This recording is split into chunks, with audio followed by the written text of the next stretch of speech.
Okay, I think we'll start now. Welcome to this webinar on the German election. The 23rd of February is obviously a very crucial day for Germany, but also for the rest of Europe, because who's going to be the new Chancellor of Germany? What kind of coalition government will we have after the 23rd of February? Well, maybe not exactly on that day, maybe around Easter time could be a prediction. This election started out as being rather boring. People thought it would be a Schlafwagen-Wahlkampf, so basically a sleeping car election. Now it's turned out to be sort of what I would describe as a bullet train election, because so much is happening in Germany. And as I'm sure that many of our listeners will know, we had last week a vote. Actually, two votes on German migration policy, where the Alternative für Deutschland played a major role. So lots of issues to discuss. And we found somebody who really knows what's going on in Germany, Anna Kuchenbecker, Senior Director of Strategic Partnerships and Programs at the European Council of Foreign Relations in Berlin. So, Anna, what on earth is happening in Germany? What happened to the Schlafwagen-Wahlkampf? Over to you.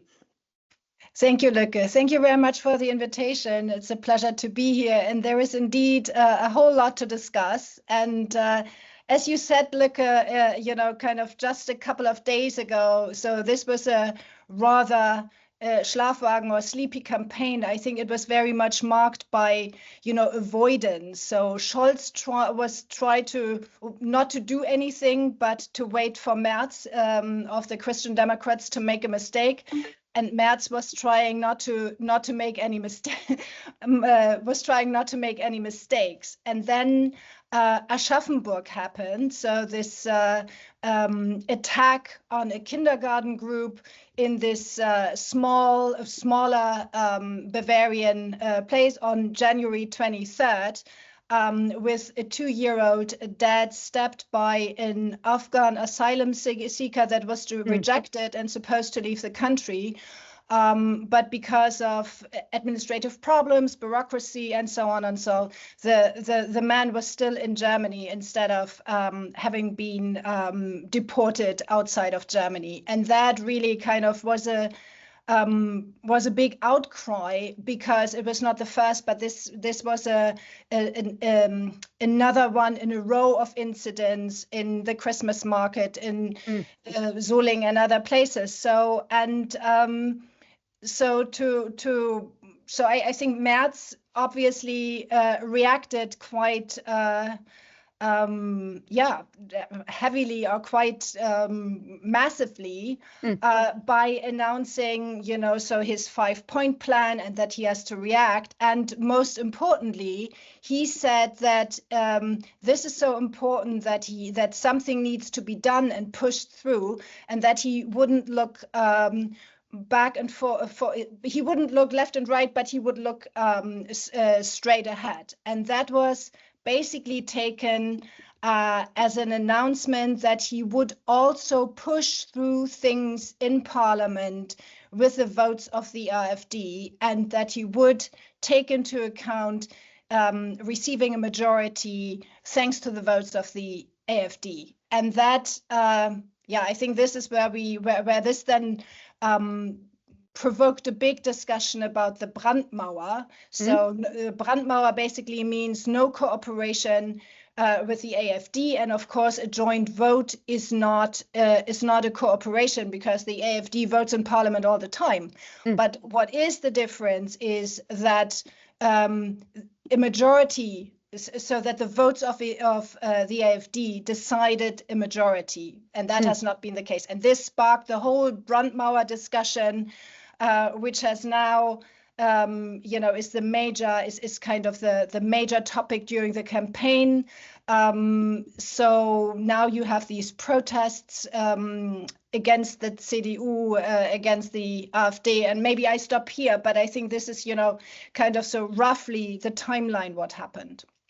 So could one argue that this election, which sort of at the beginning we thought that it would be not only Schlafwagen, but it would also be an election about the coalition, the traffic light coalition, their agenda, I mean, what they actually managed to achieve, or rather what they did not manage to achieve. And certainly we have a referendum on Friedrich Merz and his personality. Could you want to say that?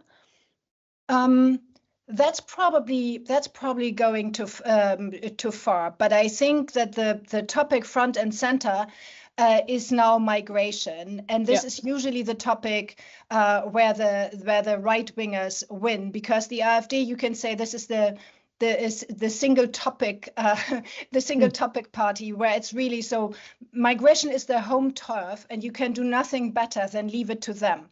On the other hand, I think this is, especially because Aschaffenburg, this is a topic that really bothers people, that has become very important. So I think ignoring it and to pretend, kind of it's all about the economy, it's about the traffic light. So I think that also wouldn't work. And I think this was one of the motivations that probably that motivated Merz to go ahead, because you could wonder, why would he take such a risky step? But I think that he was afraid that the AfD would otherwise jump on it and say, look, the Christian Democrats are not doing anything, they are not any better than the Ampel, and that the AfD would occupy the topic then. But I guess he could have done that by simply saying, once I'm chancellor, I'll sort of try to get this 5-point plan through. I mean, would he really? I mean, why on earth? Absolutely. Put it through Parliament? I think this is probably, I would see it as some hubris, so that he felt too comfortable with the 30%, and that he could have, as you said, he could have easily waited and say, once I'm chancellor, I will do this, this, and this, instead of pushing things. And I don't know if he foresaw that he would maneuver himself and the CDU into a situation where all of a sudden it's about voting with the AfD or not. And I think this is probably something for which Merz has also been criticized in the past, that there is a certain element of unpredictability. And here the question is really, how much has he, and then together with his inner circle, how much have they thought through to what that could lead when their initial when they had this initial reaction, and then I think it went a little bit out of control for them. Yeah, but as he said, he wants to go all in, and that's obviously then also, I mean, again, and he was very successful. But when you go all in, so you can easily be all out, and I think he is not all out, so I wouldn't see it that way. But I think he took unnecessary risks that may easily have an impact on the results for the CDU. I just checked the most recent opinion poll before we started this conversation. And here you can see that basically now 59% of the Germans are against Merz pushing through the vote in the parliament on the basis of on using votes from the AfD. And one can also see that now the CDU-CSU is now on 28% in the opinion polls. This is obviously just, I mean, what you can read now out of the opinion polls, but could one say that this could actually backfire for Merz? Well, I think that the dip is already probably a sign that it's backfiring. And I think, of course, these huge protests in the street and around the party offices of the CDU, that I think in terms of optics, that doesn't look good. Also, I think it's important to see that the Christian Democrats, so you have the Merz wing, but I think you still have, of course, a group who would rather follow the Merkel course. You have Daniel Günther in Schleswig-Holstein, who is in a coalition with the Greens. And then you have Henrik Wüst in Nordrhein-Westfalen, who is also in a coalition. So I think there are also, I think Merz, it's not just about his numbers in the polls, but it's also about the divisions inside the CDU. And so they had their party convent yesterday, and that there was also present unity, but I certainly, so I think this has definitely deepened the divisions within the CDU. And that's then not helping when you want to go all in as a party. What are the Social Democrats doing at the moment, the SPD and obviously the Chancellor Olaf Scholz. How have they reacted, and can you see a strategy sort of from their side? Yeah, sure.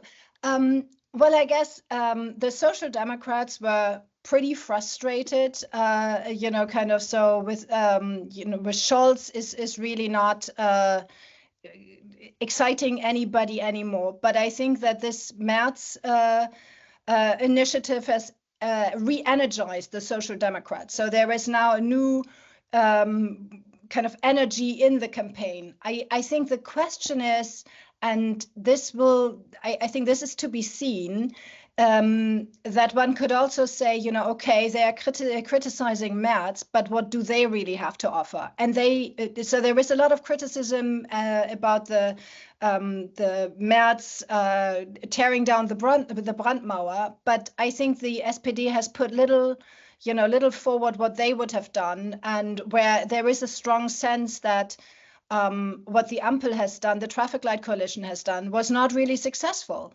So I think this needs to be seen. What Scholz is also doing, attacking Merz personally and saying, he broke his promise, because in the past he has been very firm on that this type of vote wouldn't happen, whereas Merz argues now, so we have seen these incidents in a row, and Aschaffenburg was the last drop into the bucket, and this is why we have to reverse course. And he also, when it comes to the Brandmauer, so he makes the point and says, if something is right, it doesn't get wrong because it's supported by the AfD. And of course, the AfD is also using that so in terms of party tactics to threaten that they would vote for something. So it's in the past. So there were also motions from the Ampel, and then when there was talk that the AfD might vote for it, they pulled it back and then later brought it back in. So I think the dilemma is a little bit that you give the AfD a lot of power if this is. I think the big difference is really, of course, the AfD has to vote. So you give them a lot of power. But the question is really, are they the ones then who help to get the majority? And if one looks upon sort of the reaction, outside Germany, also this country, on AfD, many people have argued, well, this is something that Germany at a certain stage would also have to do. Tear down the Brandmauer, look upon the opinion polls. The AfD now has 22% in the vote in opinion polls. So why shouldn't one cooperate with Alternative for Deutschland? What's actually, so we look upon the German debate, how do people explain that to people outside Germany? Well, I think there may be a certain difference, So let me step back a little bit and see, So in the early 90s, the Social Democrats were in a certain dilemma, because so when you had in the 90s, you still in Western Germany, you had CDU or SPD, so who were these big parties who would get 40%, 45%, 48% of the vote, and then would be dependent for a majority on the FDP, on the Free Democrats. So, and at some point, the Free Democrats would only form a coalition with the CDU, and that left the Social Democrats basically without many options. So, and this is because, and then the Greens formed, who were very radical in the beginning and not very presentable, and so on and so on. But the Greens then kind of went through a process where they moved further to the middle and became, at some point then became a coalition partner with the first red-green coalition with Schröder and Fischer. I think the problem with the AfD is, so that would potentially be the process, so that with Merkel moving the CDU further to the middle, that opened the space on the right for another party. when the AfD was founded, it was very much against the euro, and it was very much for fiscal policy. And the term Brandmauer was initially formed inside the AfD because they wanted to protect against the neo-Nazis. But the party has moved in the other direction. They have moved further to the right, and they have basically spit out the more moderate people in the party. So for now, you cannot really see how the AfD is moving more to the middle, but I think they are moving further to the extreme, which leaves the CDU in a real dilemma, because then the question becomes, so if voters in Germany who want who want a conservative policy, and the CDU is a little bit taken hostage by the left, and you don't want to vote for AfD, so for whom do you vote then? And what is my fear is really now that that we may see something that is in Austria. Either we see it now, and the mainstream parties cannot agree on anything, and that only helps the AfD. I don't see it for now that they would become the strongest party in this election. But if we get a coalition, if Merz is weakened now and we get a three-party coalition, then you would probably have an Ampel that is not called Ampel but works like Ampel, and that would then show that the mainstream parties that doesn't work, and then you have the Kickl scenario like in Austria in 4 years from now. So I think this is a real dilemma. And we'll get back to that when we move also to the overall questions about the coalition possibilities that we can see at the moment. Just another question on the AfD. I mean, because as you are indicating, the party has not moved to the center. It's rather sort of gone the other way, almost a radicalization. But the reaction from the intelligence service in Germany, Verfassungsschutz, could you also explain that to us? So when you you have the Landesverbände, so the local party, party sections in the states, and then you have the Bundes, so the federal the federal party. So some of the Landesverbände, so the sections in the states, in Thüringen and I think in Sachsen, so are considered right-wing is extremist and are under observation from the Verfassung, from the what is Verfassungsschutz? What would that be in English? Isn't it the internal intelligence service? I think that's it. Yeah, exactly. The domestic intelligence service. And I'm not quite sure if it's the whole party section or if it's individuals. But Björn Höcke for sure, who is the kind of the face of I think you can say neo-Nazi arms. So parts of the party are under observation by the Verfassungsschutz, by the domestic security services. I think when you read their party program, and I did that, so there are probably lots of things I don't like, but it's not that their program is undemocratic. But when you look at the personnel, there are certainly a number of people who hold outrageous views, and look at what was this one guy, this Martin Krah, I think was his name. Maximilian Krah. When he said that having been a member of the SS, that was more or less normal and what people had to do. So when he even outraged Marine Le Pen. So, and I think there you have, in terms of party members. So there is many times, there is a scandal around a party member saying this, doing that. But I think what I would love to see is more of a discussion. So the AfD is now around 22%, the latest numbers that I have seen. I would rather have a discussion, not so much, well, the Brandmauer, of course, but how do you win the 10% of voters back? So there are probably 12%, who buy into these extremist ideas, and it would be very difficult to get them back. but there are probably, I would estimate, maybe around 10% who during the last election voted for Social Democrats, Christian Democrats, Free Democrats. What do you have to do to win people back? And when it comes to Merz's initiative, I think there is a lot of criticism on how he did that.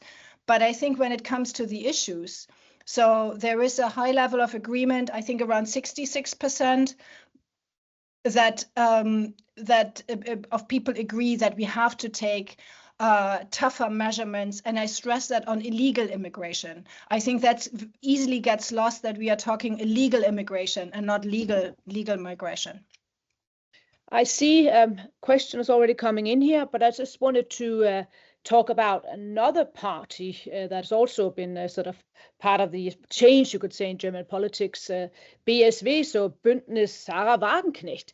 I mean, if we'd done this conversation 3 months ago, we would say, okay, I'll ask you, how do you explain this party and how it's really sort of getting so many votes, at least when we look upon the opinion polls. And now I have to ask you a completely different question. What on earth happened to that party? As far as I can see, it's now under the threshold. Well, I think, in my opinion, on the left, so that because Social Democrats and Die Linke, the left, I think they very much bought into the ideas of identity politics, and that disgruntled core voters of the Social Democrats, where it's more about, good retirement, fair wages, and really the core social democratic topics. Where they felt that Social Democrats and Linke would focus very much on minority rights, minority issues, and what not so much anymore focus on the classic social democratic themes. I think that, and Sarah Wagenknecht, I think filled that gap. No, and they were very successful in the state elections in Thüringen, Brandenburg, and Eastern Germany. But I think they lost a little bit of their luster because a couple of things became very apparent. So the party is organized in a very authoritarian way.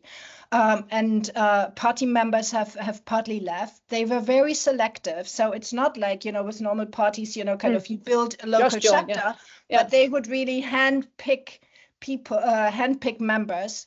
And then one big topic that they strived on is Ukraine and the military assistance for Ukraine, and they kind of present themselves as the peace party. And I think that topic also with Trump coming in is not as prominent anymore. So I think there are things how they handled getting into government, party organization. I think that and the main topic is not so prominent anymore. I think those are factors that so this is why they are now struggling. There's a question here that I just wanted to sort of ask you, so to speak, before I get back to the various coalitions. The question just disappeared. So it's basically about, now that immigration is sort of top of the agenda, and also the AfD, the question about isolating AfD, what are actually the number 2 and number 3 questions? What are people discussing? I think economy. I think the economy is the economy before Aschaffenburg economy was highest on the list. I think that CDU got very much advised, focus your campaign on the economy because of high energy costs. The German model is in trouble of kind of this cheap energy from Russia. Security from America and export to China, so that made Germany very successful in the last decade. So that model doesn't work any longer, and people are really afraid for their jobs, and you can see it already. So that I think there is a slight increase in the unemployment rate, and then retirement payments, and so definitely that's the second big topic. Okay, if we now look upon the various coalitions, looking upon the opinion polls, you could say that it will either be a Christian Democratic coalition with the Social Democrats, so another GroKo, sort of a grand coalition, or you could have a Christian Democrat Green coalition, as far as I can sort of calculate if you look upon the opinion polls. What about European policy? To what extent would this actually be something that the rest of us would sort of notice, whether it is the GroKo or the Christian Democratic Green coalition? Well, I think there is a third scenario if the Christian Democrats don't get enough and you have a three-party coalition. And I think Kenya, this is then, so I think this would then be similar to the Ampel. So it would be a weak government, that's not very that's not very strong at making decisions. And and that always trickles down onto the Europe or up on the European level. So that there is not a whole lot of decisiveness. And what I was told it's called in Brussels, it was called the German vote, where Germany abstained in many cases because the Ampel parties couldn't agree. I think, something similar could happen. If you had the Social Democrats and the Christian Democrats, I think so that there is less alignment on the foreign policy agenda, but more alignment on the domestic agenda. And I think so Merz gave a foreign policy speech in Berlin just recently, and in my book, Greenland, he ticked the right boxes when it came to Europe. So he said, we have to repair our relationship with Poland, we have to repair our relationship with France, Europe has to be a priority, and so on and so on. So, and also in the Kohl tradition to also focus on smaller European countries and not just on France. So I think he ticked all the right boxes. But I think when it comes to, I think here they would very much be aligned with the Greens when it comes to foreign policy, when it comes to Ukraine. I think with Merz also probably more on China and the US, but I'm not so sure. But I think on the domestic level, it's a problem. How Greens and on the domestic and social level, how Greens and Christian Democrats would align. So again, I think the GroKo is probably the most likely outcome. And if you have a two-party coalition, I think you will have a stronger government, which will help on the European level to push things through. Within the Social Democrats, I think it depends a little bit if you have more the Rolf Mützenich and the Scholz wing when it comes to Ukraine. The I don't know, so kind of or you get the Pistorius wing, who would yes, defense minister, yes. So on the Ukraine issue, you don't see a sort of major change in Germany when you look upon these various scenarios, coalition. It's basically then status quo, or what? Well, I think that Merz, in his policy speech, that he was very firm on Ukraine, firm to an extent that he said, Ukraine has to gain back full sovereignty, which is laudable, but at this point not very realistic. So. Yeah, but I think on Ukraine, I'm not quite sure where the Social Democrats would be. And I think it very much depends, as I said, if the Pistorius wing would follow through, or if the what would be a good term for the I don't want to say peaceniks, but the so-called who would kind of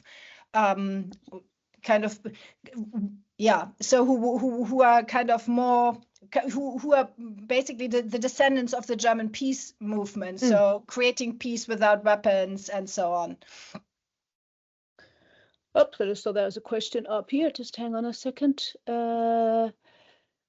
This is obviously a national election, but what about the European topics, if any? I mean, European economy, European green transition, Europe's place in the world. Do we have issues like that in the campaign, or are we just debating internal policy? Well, I think we are very much debating German policy and the future of getting Germany back on track.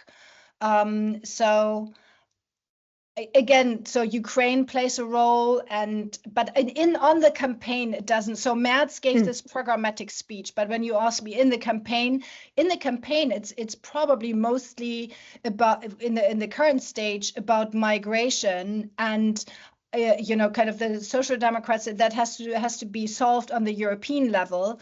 But European topics are not a big. It's not prevalent in the campaign, I would say. Not even European economy?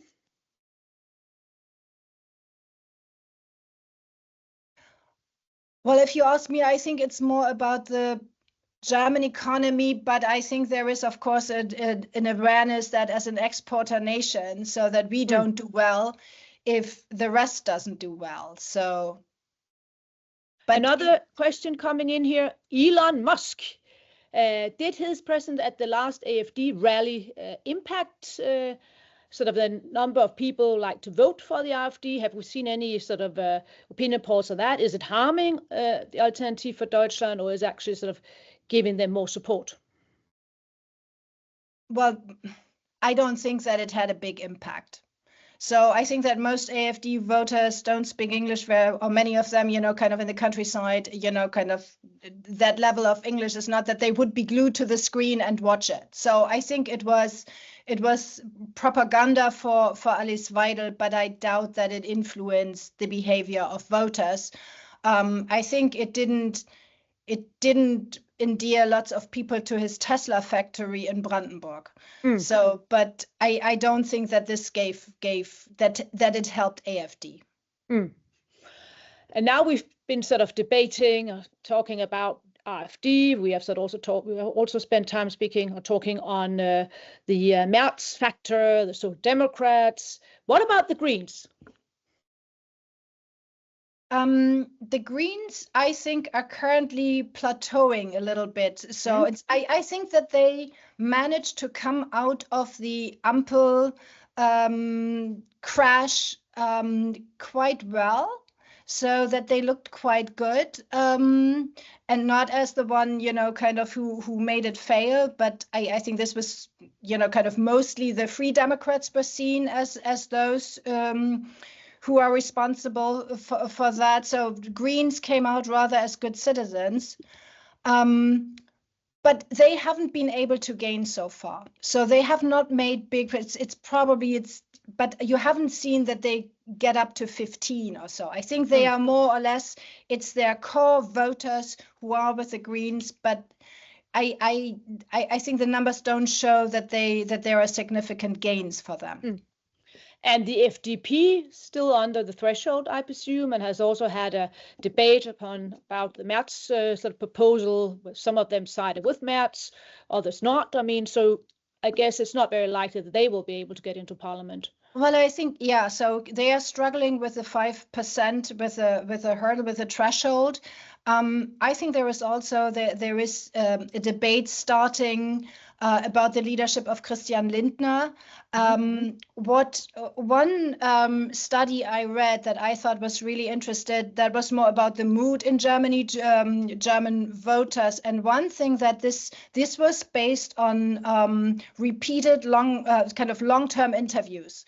And so that people were dissatisfied that the Ampel didn't work out and that the leaders of the Ampel didn't take any consequences. So they are still there, they come back, they still want to lead, and that obviously caused quite a bit of frustration. So for Christian Lindner, I think his leadership is now within the FDP is now under attack. And I'm wondering, kind of after the election is over, and even if they make it, I wonder if, kind of this, if how long he will be remain the leader of the Free Democrats.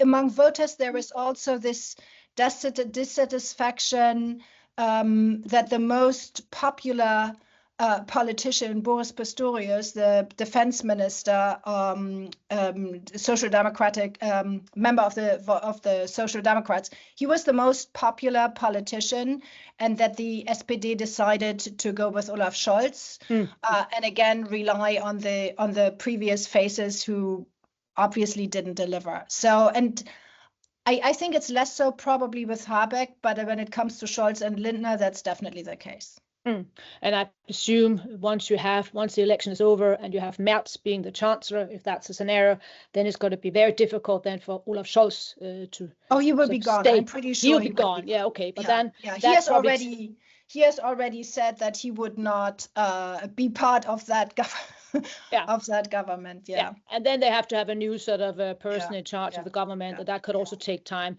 So before I get to the questions here in the chat. Is sort of Easter a sort of realistic scenario for having a new government in Germany? How long are we supposed to wait? Well, it depends. So if you have 3 parties, which I don't hope, then of course I think it would take longer. Also, now that the discussion and the fights have been so nasty, I think this is also a bit of a question how quickly it will be possible to form a government. And Merz has also been pretty outspoken, and kind of if he made this 5 points plan, or what he had made this a condition. On the other hand, he doesn't want to accept a minority government. So I think because of his rhetoric, he is boxing himself in, and he is definitely depriving himself of kind of negotiation capital. So that doesn't look tactically very mature, I would say, or very smart. So I think the most unlikely coalition is the Free Democrats and the Christian Democrats. That would probably be by Easter, but everything else, and I think it will take longer. So basically, I mean, a banal point to make at a time where Europe is trying to find sort of its answer or its common approach with regards to Donald Trump, we don't really have Germany sort of being able to play a major role in that. I suppose that is probably a fair argument to make. Let's look here upon the various questions. Let's start with the Schuldenbremse. So what role does that play in the debate? And well, do we have sort of parties going out saying that would like to change the Schuldenbremse? And what about the CDU? I saw at a certain stage Friedrich Merz was saying, well, maybe we'll look into it. So what's the debate on the Schuldenbremse? Well, I think Merz, so during the campaign, I think this has been really overshadowed by kind of, as I said, retirement economy, migration. So Schuldenbremse is not part of the campaign. I think it's also probably too complicated as a campaign topic. Well, the Ampel partners have said that they want to kind of loosen the Schuldenbremse, the debt brake. And Merz, I think, has given different signals. So he said he would consider it and might be necessary to reform infrastructure. On the other hand, in his speech on foreign policy, he was asked, when it comes to European defense, would he consider loosen up the debt brake to enable investments in European defense? And then he said, at first one had to step back and streamline the processes and look for efficiency and do this and this and that. And I took this as an answer, instead of saying no. When you have to make major reforms before you can loosen the debt brake, then it basically means no. So. Then I have a question here about Fachkräfte in Germany. So we have about, it says here, 700,000 open jobs, a lack of STEM workforce. Is that part of the debate? Education, skill, third country labor, is that sort of what is being discussed? Well, I think Germans feel it in their daily life that we need immigration, that we need skilled workers. So when you go into a home for an elderly, then there are probably, the staff is overwhelmingly immigrants who work in these places. When you go to restaurants and everything, so it's very present. And one thing that I think is really deplorable in the debate. I think it's very important to distinguish between illegal and legal migration. Germany needs legal migration.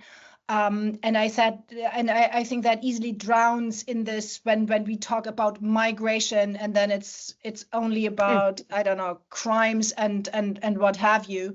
And of course, this whole debate that we are seeing right now is is not creating the most welcoming atmosphere. Yeah. But I think that it also shows that there is a pressing problem that needs to be solved. And I think people experience both. They experience the need for skilled workers, and they see immigrant working and so on. And so, being part of the workforce, being part of society. But you also see that we have asylum seekers, numbers of asylum seekers where local mayors, regardless which party, can be Green mayors would tell you the same. So where we have overcrowded schools, where we have not enough apartments, and all these kind of things, where people see the consequences of these unregulated number of people coming in. So I think people see both in their daily lives. I think it's going to be our final question here. You mentioned earlier a possible Austria scenario in 4 years' time. Can you elaborate on that and which factors, developments could lead to such a scenario? Well, the Austria scenario is basically so to avoid the parties, so that the FPÖ, so the Kickel party, the right-wing party in Austria, becomes part of the government. All the democratic mainstream parties have to form a coalition. Then they cannot, since they represent quite different views. This coalition then doesn't hold very long and falls apart, and then that brings up the right extremist party as the strongest party.